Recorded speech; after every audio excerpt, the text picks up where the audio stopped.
AM, the Superstation, the future of radio. This is the Cliff Russell Show. I'm Cliff Russell, and it is not as good a show when you don't call us at 313-778-7600. That's right. We welcome your calls, 313-778-7600. You know, a story came out the other day that I had meant to mention earlier on the program, but I'm going to bring it up today. I don't know if you saw Oprah Winfrey's stirring, emotional speech given at the Golden Globe Awards, but it has led to widespread speculation and people willing to donate money and volunteer time to have Oprah run for president in 2020. And polls have been taken. According to the latest polls, she would defeat Donald Trump by 10 points if the election for president were held today between Oprah Winfrey and Donald Trump. And my question to you is this: would you support Oprah Winfrey for president, and why? Would you like to see her run for president? Do you think that she is qualified to be president? Of course, if Donald Trump is president, anybody's qualified as far as I'm concerned. I'll just put that out there. That question has almost become moot now. Is somebody qualified to be president after Donald Trump? Pretty much anybody is. Bozo the clown is. But anyway, what are your thoughts about an Oprah Winfrey for president campaign in 2020? Our number is 313-778-7600, 313-778-7600. One of the things that is novel and unique about this idea is that prior to Donald Trump, all of the presidents of the United States have been elected officials, government figures, governors, senators, congresspeople, folks who have been involved in the political process, who have run for office, who have been entrenched in party politics. And Donald Trump changed that, at least on the national scale. We've had some others who have come from other areas and been successful in politics. You may remember that prior to being the governor of California, Ronald Reagan was an actor. As a matter of fact, that was the butt of a funny line in the movie Back to the Future. He says, well, if you're from the future, who's the president? And Marty says, Ronald Reagan. And the professor says, the actor? And he runs off and laughs. Well, yeah, we've had that. Some of you may remember that Jesse the Body Ventura, who was a wrestler, became the governor of Minnesota. So we've had others who weren't necessarily involved in politics become successful in running for office. But Donald Trump is the first one to become president of the United States without any elected office or a political experience. So that argument would not work against an Oprah Winfrey. But would you like to see Oprah Winfrey run? And if so, why or why not? 313-778-7600. Let's go to Cleve, who's on line one right now. Hey, Cleve, good afternoon. How you doing? Yes, good afternoon. Yeah, Oprah would sound nice, but here in this country, nope. She's good at what she's doing now, and she can do her philanthropist or whatever she, likes to go about doing. And because the way that, even though she don't have much baggage, they will find something, and then, not only that, Hillary, as a woman, it is really the woman's vote. If she had the women's vote, will really turn out for her? No way. Not in this country, because it's still the same. This is a Donald Trump. A lot of it's a Donald Trump country. And what's so surprising is about it, they're outnumbered by the real people. I mean, the people who want to look out for the other fellow countrymen. Right. But I'm not to cut you off, Cleve. I'm hearing what you're saying, but I haven't heard yet why you are opposed to Oprah Winfrey running for president. Oh, no, I'm not opposed to her running. No, because that knucklehead up there now, no, I'm not opposed at all. What I'm saying is the grueling, the whole thing that she has to go through. She can hang with it. But when it turns out to vote, that certain group who voted for Donald Trump, they'll turn right back around and vote for him again. If he don't get impeached or whatever the situation he's involved with now, they will turn out just the simple fact. She get a huge support. But okay, she'll get a huge support. That's no question about it. And white women love her and everything. But just to say, remember, 8 to 10 million people who voted for Barack Obama turned and flipped and voted for Donald Trump. For what reason? Because Donald Trump talked that and they breathed it out. Thanks, Cliff. Cleve, I appreciate the call a lot. I'm wondering if, in fact, Oprah Winfrey will be persuaded to run. Now, she has said repeatedly that she has no plans to run for anything. However, her good friend Gayle King says that she is intrigued with the idea. Her boyfriend, husband, whoever he is, Stedman, has said that she is definitely someone who would be interested in running for president in 2020. And, frankly, there are a lot of folks prior to this conversation who have said they would love to see an Oprah Winfrey run for president. By the way, Donald Trump was asked about it, and he said he would beat Oprah, but he doesn't think she's going to run.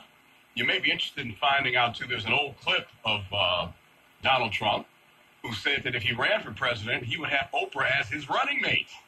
That happened in the past. Well, it looks like it may shape up that they possibly could face each other in the next presidential election. I think the larger question, too, is, do you have faith in people who have not run for office successfully before, who have not served in government before, who have not been a government administrator or chief executive before? Do you have faith in them running for president and being able to run the country? I'm not just talking about Oprah Winfrey. I'm talking about anybody who has not been in public office before. Do you trust them to have the reins of government in the United States? There are a lot of folks now, after Donald Trump, who don't trust him because they see what has happened with Donald Trump and the direction that he's taking this country. But is Oprah Winfrey somebody you would support in a presidential bid? Our number is 313-778-7600. I see Tim is online, too. Hey, Tim, good afternoon. How you doing? Good afternoon. I think we have a pretty obese country. I think she'd be good at getting people to lose some weight, being with their Weight Watchers and all. But that's just a joke, Cliff. You can laugh. Well, I know it was a joke, but I didn't. For some reason, I didn't laugh at it. But go right ahead, Tim. All right. I don't even know her politics. I mean, what does she believe in? People are just saying, yeah, I'd vote for her. I mean, I don't know anything about what she believes in. I mean, how can you be for somebody and you don't know anything about them? That's how blind the left is. They swim with the fish. Everybody's got to be in line. And I look at the last 4 or 5 presidencies, all these Harvard grads. I mean, they have put this world upside down. I'm done with the Harvard grads.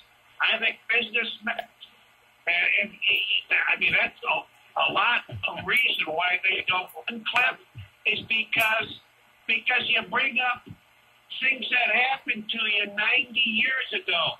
Remember Mitt Romney? He put his dog on the roof, and he carries a book of women. I mean, it's just crazy. If you don't go through Harvard and you don't climb the ladder, they are totally against you. And if you look at what Donald Trump has done in 1 year, Cliff, I mean, you might hate the guy. Everybody hates his personality. He's doing a great job. I will say this. I'll say this, Tim, and I always appreciate your call. First of all, it is almost funny to hear someone who supports Donald Trump talk about Democrats not knowing what someone's policies are, but just walking lockstep and voting for them. I think Donald Trump is the greatest example in history of people voting for one thing and getting something else, not really knowing what they were voting for when they walked into that booth. I think Donald Trump is by far the greatest example of that. Given the track record of lies that Donald Trump has told, it's almost funny that you talk about knowing where somebody stands, but here's a guy who has flip-flopped, lied, misrepresented himself, and taken the wrong stands on many things, including Charlottesville and racism and what have you. You know, what he did to those cold talkers that day is still an issue for me. These are Americans who, Native Americans who assisted greatly in the war effort. And he gets up and says things that are insulting and really discriminatory. Anyway, We'll talk some other time, Tim. I may have to do a show with you, and it'll be point and counterpoint. In the meantime, we got callers on the line. Our number's 313-778-7600. And let us go to, is it Danico on line 4 right now? Hey, Danico, thanks for calling and good afternoon. Yes, it's Miko. Happy New Year, Cliff. How you doing, buddy? Good, Miko. How are you? I'm doing all right, man. Day 3 of the assault on black people, black culture, and the black race as a whole, starting with the most successful black woman of all of the world, Oprah Winfrey. First of all, when I saw her speech on Sunday, I was moved. But I didn't think of anything for president or what have you, but she made a good, compelling speech. Mm-hmm. I go to bed and I wake up and it's, and I wake up, the hashtag's trending, Oprah 2020, and I said, well, Oprah is a credible woman. She has made an empire of herself. She's also bringing hope to the country. She has her girls' school. Millions of people were tuned into her when she was on TV, and she always brought good news and hope. But if those, like they call her, if he elects a billionaire that have no experience, then why is Oprah being vilified, and mostly vilified by black people, all people? I mean, the social media rage yesterday was just crazy because you're seeing people, America can band together to jump on a black woman, but they can't band together to jump on hate, to jump on racism, to jump on fascist. It's like this. It's just out of control. Well, and I will add to that, and I appreciate the call very much, Miko. It is very easy for a lot of folks, whites in particular, to jump on the bandwagon to hate an Oprah because it is easy to dispel, it is easy to criticize, it is easy to disparage somebody black, period, in this country. We have all come up under that system. Now, the black folks who disparage other black folks, that is a case of self-hatred. We've had shows about that. I'm sure we'll have some more in the future. The question, though, really 2 questions. 1, would you support Oprah Winfrey for president? And number 2, are we looking in the right places to select our presidential candidates? I think Donald Trump has proven that some folks are just not qualified to serve in the White House. And this is the first elected president who had not had any type of elected office experience previously. What do you think? 313-778-7600. Let's go to Les on line 3. Hey, Les, good afternoon to you. Hey, good afternoon, fellow patriots. Happy New Year. It's my first